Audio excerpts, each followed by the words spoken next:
What is up, my mates of YouTube? My name is Aussie Marcel, and in today's video we're going to be looking at 5 versatile men's fragrances. Well, 4 of them are men's and 1 of them is unisex. These are 5 versatile fragrances that you should strongly consider if you're looking for a smaller collection that you can use year round. So if that sounds good to you, let's get into the video.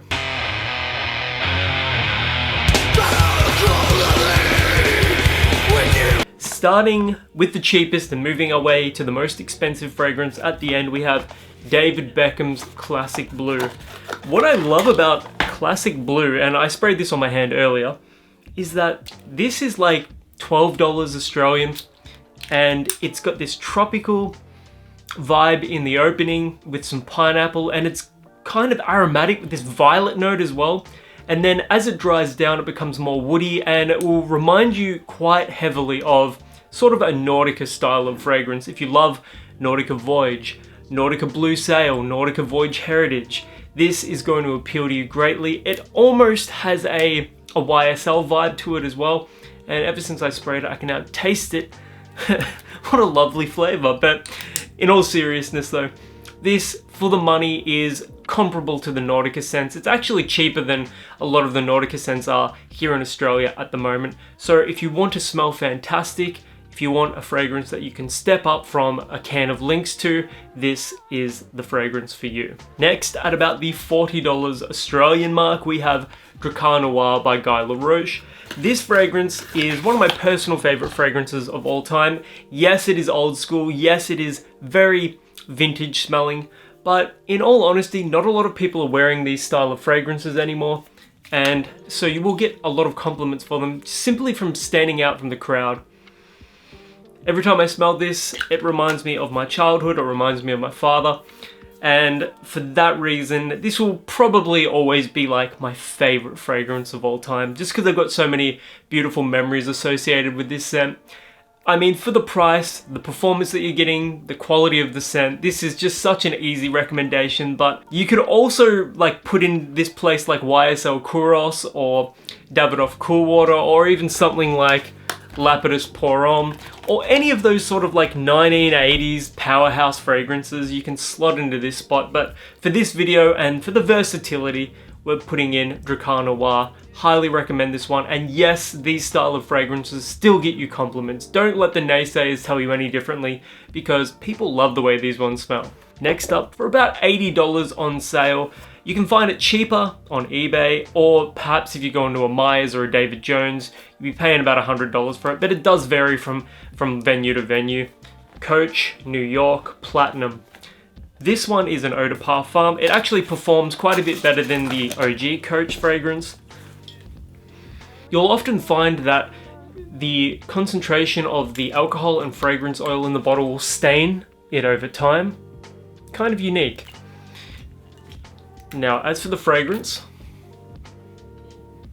smooth, sweet, creamy, woody, a little bit of leathery, musky quality to this one as well. Coach Platinum is on the sweeter side as well, so if you're after a fragrance that is not going to smell outdated in any way, shape or form, this is worth checking out. I love the way this one smells. Personally, I think this is the better pick from the Coach EDT, or even Coach Blue and the new Coach Green as well. There's just something about this, the masculine sweetness in this scent. It's sort of like a lot of those Paco Rabanne sweet men's fragrances, except not too juvenile. It's not saccharine, it isn't cloying either. This is a more sophisticated sweetness, so I highly recommend checking this one out as far as versatile men's fragrances go. Next up is a fragrance from Australia. This is Who is Elijah's Morning After. Woody, leathery, musky, and then the fragrance notes of Australian sandalwood, amber, musk, cedar, leather, papyrus, cardamom, iris, and violet. Now, as far as sophisticated, versatile, this is one of those fragrances that I wear very regularly. And a large part of that is simply because the bottle's size. It's only a 50ml bottle, so I can store this pretty much in my bum bag. The fragrance itself, you get a huge dose of like a fresh leather. It reminds me of Leather Skies by All Saints, if you've ever smelt that. It's animalic, but it isn't overly animalic. It's not going to scare people away. This is more of an inviting fragrance. People are going to want to come in a little closer to you and ask you what you're wearing. It's got this subtle spicy quality to it as well. I've never not gotten positive attention from this fragrance, and it smells quite a bit different to a lot of other scents on the market. So if you're after a more unique fragrance, something that's going to help you stand out from the crowd, Morning After is a great option for you. The pricing though, at about $130 for 50 milliliters, is going to be off-putting to some people, but I do think the quality of the fragrance and the performance is worth it. I've got to spray it. It just smells so good. It does lean a little more masculine, but you can share this with your partner, absolutely. And the last fragrance we're going to be talking about today is Valentino Uomo Aqua. Now, I hate the word Uomo simply because if I'm recording this, chances are I will say it wrong. So I've got to often record me saying it over and over again. So I've almost had to train myself to say it correctly, and I'm still probably not saying it correctly either. So despite all of that, this is a beautiful fragrance. And if you're after something that's similar to Dior Homme and you love that powdery, classy, sophisticated iris quality, you will adore this scent. You do get some of that lipstickish quality. It's almost this dry aquatic iris interpretation. Performance is incredible, 9 hours plus with 3 sprays, which is, like I said, incredible for a fresh fragrance.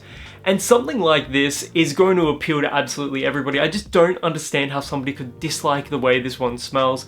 It's going to appeal to both men and women. You're going to stand out from the crowd, but it's going to be likable enough. It's going to smell similar enough to a lot of other Dior fragrances on the market that this is going to get you the positive attention that you kind of want when you're spending over $200 for a fragrance.